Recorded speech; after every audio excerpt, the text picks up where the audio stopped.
Hello, Ron. Hi, good morning. I'm Ron Snowden. I am the project manager, volunteer, and sort of the overseer of the project.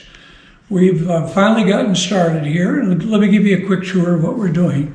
We have 2 rooms on the lower floor, this being on the west side. It has an outdoor exit. The door is in pretty bad shape. We're trying to figure out what we want to do with that door. We also have a concern over security, so we may want to think about a steel door there just to make sure this place doesn't get broken into. Cool. We've just really begun. We've been stripping things off the walls, and this has accumulated 160 years of interesting objects and nail holes and cracks. So we're going to begin. What we're going to do over here where we've had some water damage, we've pulled it back to the masonry, and you can see the existing stucco here, which is adobe. We're going to run 2 or 3 coats of cement on that, bring it out reasonably flush with the outside wall, with the plane of the wall, and then we're going to go through, patch all the holes, tape like we would a drywall construction home, tape the ceilings in the corners, and then apply a skim coat over the entire surface. Mm-hmm. After we do that, we'll seal it with a primer, and then we'll paint it. The Daughters of the Utah Pioneers are helping us out with paint colors, and they have those already. I don't have them yet, but the windows, we've looked at the windows, and they are such a nightmare to replace and expensive because of the transom panels you see. We've decided to refurbish them, and we've talked to a window company, and they've helped us out a little bit. And so we're going to start that probably, well, we might even start it today if some additional people show up. But we're going to apply fiberglass over them to make them a little more weatherproof. The big problem here is water infiltration through the stucco. We're going to not sandblast, but water blast this entire exterior, which will help us locate leaks. We'll patch the leaks, and then I think we'll be in far better shape than we are today. That's awesome. Move over to the next room. This room will have relics from pioneer days. Here's an example, this stove that warmed the home of Matilda Larson. She died in 1899, and this was donated by the family of Haley Anderson. So items like that, pioneer items and relics from Ephraim's history, will be housed in this Hanson house. Some more work happening in this room. Tell me a little bit about what's going on in this room. Well, basically this will become another room for the gals to put their stuff in. They've moved everything they have over into the senior center, and I understand they have a great many relics, furnishings, clothing, those sorts of things. And they will fill this place pretty thoroughly. So we're down to bare wood on the floor. About 10 years ago, a very large limb fell from a tree and caused extensive damage to this area. They had to rebuild the porch and the upper deck and everything, and I think that may have something to do with it. Yeah, a lot happens in that time, right? Anyway, we'll move out here into the vestibule. The handrail is a bit low for people. Back when this was built, the average height of an individual was probably 5 feet 6 or 7.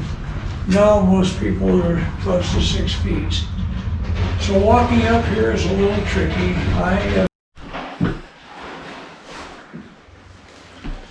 Up here, the rooms are in actually very good condition.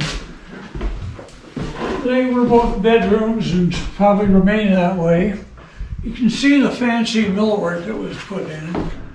Replacing these windows would be a real nightmare. Not all of them are openable, but most are. We've checked out quite a few. This is one.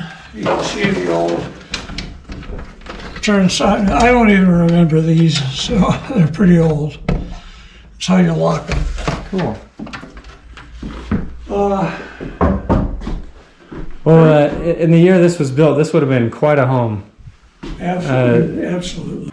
We're here in front of the Hanson house, but out back we have some cabins. All right, Ron. So we've come out to the cabins here from right here at Pioneer Park, close to the Hanson House and the project. Can you tell us the work that you've been putting in?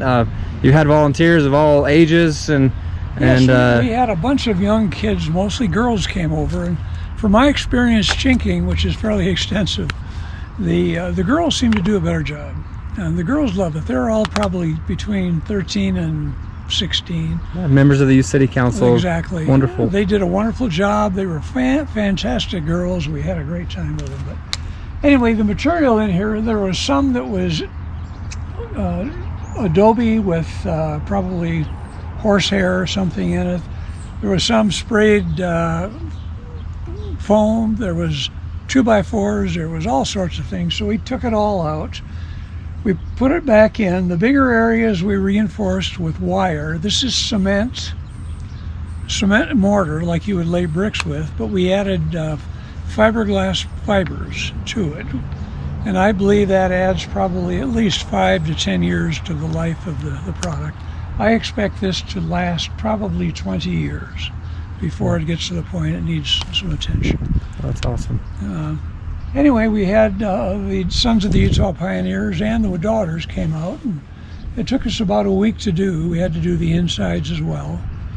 And these logs there's some pretty big spaces. There were some that were 3 or 3.5 inches.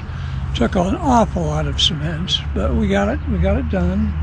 There are a few places, I see one right there, where somebody went and patched and forgot to come back and finish, but over time we'll get over here. We've got on the other cabin we have to replace a log or two. Mm-hmm. And we'll get to that once we get the Hanson house going and we've got a little more help here. But overall, the chinking is very sound, it's very watertight, and they can begin moving their artifacts back in here. And they're hoping to, if they can get some donations, to build some plexiglass barriers to keep people out, but allow them to look in. And ultimately, I have some interactive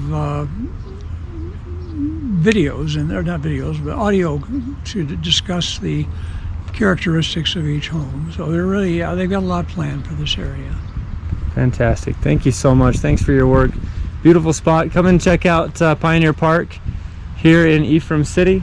And we want you to schedule it in and plan to be here next year when the Hanson house is going to be done and ready with relics and heritage and a lot of great items here at the Pioneer Park in Ephraim. Thanks.